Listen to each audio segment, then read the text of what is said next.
classes are not finished. She says everything is okay, but you do not believe her.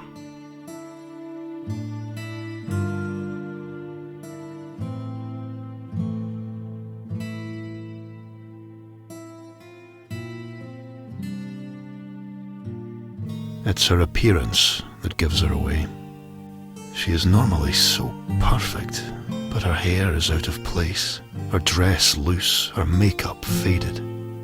She brings you around the town. First you stop to buy sugared apples, then she takes you shopping. New clothes, new books, new toys, a luggage trunk. She brings you to the castle and, with some whispered words and coins exchanged, the guard lets you into the grounds.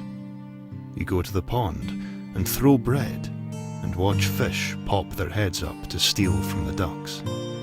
You walk the city walls and the two of you take in the view. The sea to the west, the hills to the south, the forest to the east and north, and beyond the northern tree line, the road that leads to the capital. That, she tells you through teary eyes, is where you're going. You won't understand until you're older. Maybe not even then. You need more than I can give you, more than I can be. You protest. She cries. When she stops crying, she doesn't remember where you are, how you got there. A watchman brings you home. There your father glares at you, angry that you upset your mother, angry at your non-compliance. Hoffman brings you to your room to help you put your new clothes and books and toys into your new trunk. He tells you that she loves you, that this is for the best. A few days later, your carriage rides out of town. In your children's stories, events like this happen on rainy days, but today is sunny and clear-skied. As the carriage crests a hill, you can look back towards the city and see it all. The farms, the walls, the groves, the castle, the seas. You're home. How do you feel as you are taken away?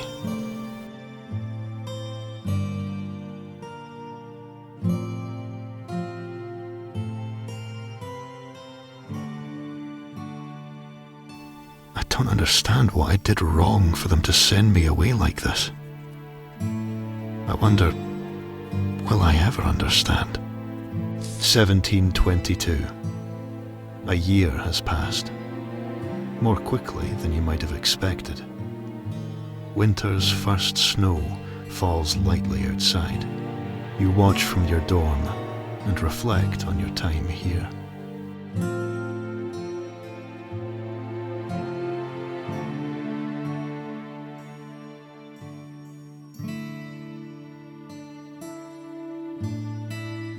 You have befriended some of the more unsavory children. You have tried tobacco and alcohol and partook in a séance with somebody that you feel differently towards. 1725. Your schooling is done now. Your time here is over. You spent much of this year deciding what to do next.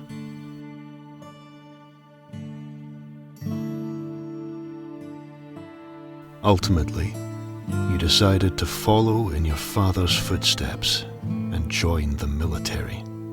Perhaps it will gain you some favor with him. With your path decided, you found you had time before your training began, so you made the trip home to visit your parents and tell them of your plans. Your travel home feels faster than it was leaving. Perhaps mindset, perhaps age, perhaps because you have done it once already and can spy milestones. Whatever the reason, you arrive home to your mother and Hoffman awaiting you. Your father is not there, but joins you for dinner that evening. It had been 4 years since you were home. Not a long time for some, but a quarter of your life. You had this idea that you had matured, changed so much in that time, but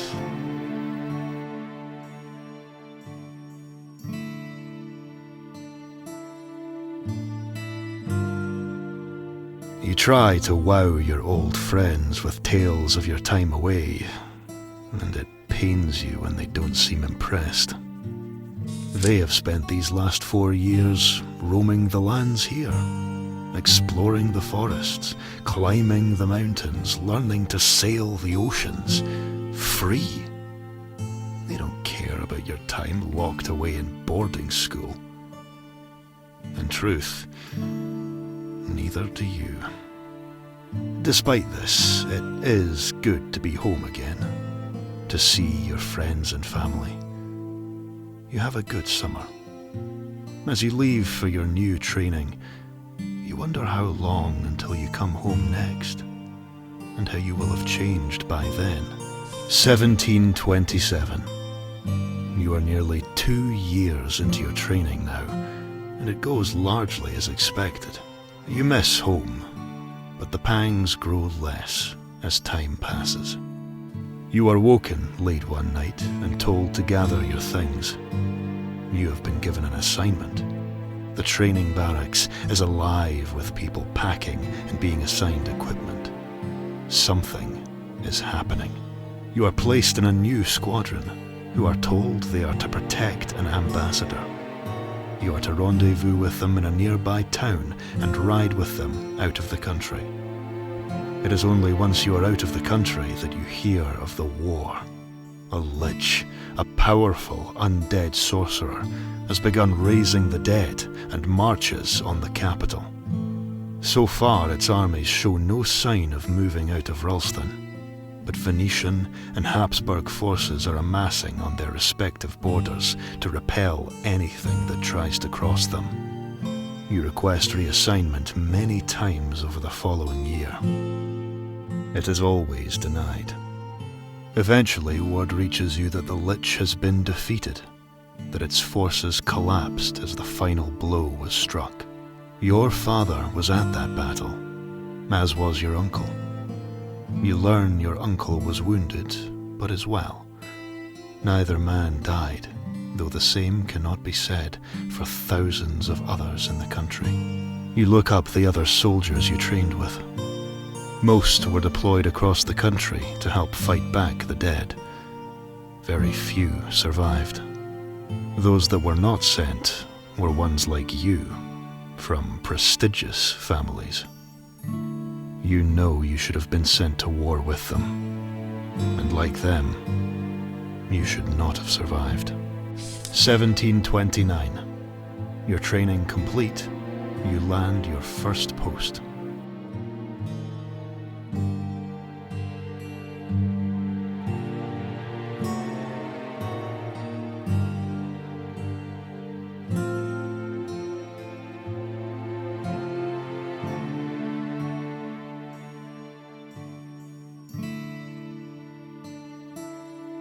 You were sent to ferret out and crush pockets of the Shroud, mortals who had sided with the Lich in 1726. Your platoon, one of many, was sent to Mark, the so-called food basket of Ralston. There you went farm to farm, rooting out men and women who had sided with death years before, many of whom continued rites and offerings to bring the Lich back. And many who had stopped, returning to their lives when sense returned.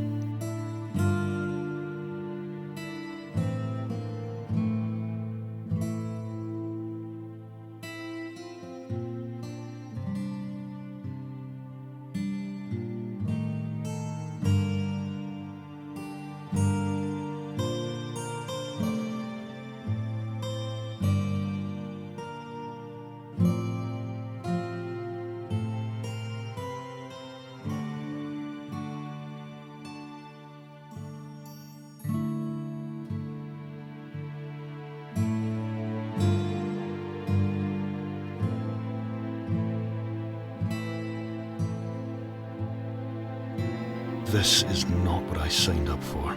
These people are Ralsthesians. We should be fighting for them, not fighting them, regardless of their choices.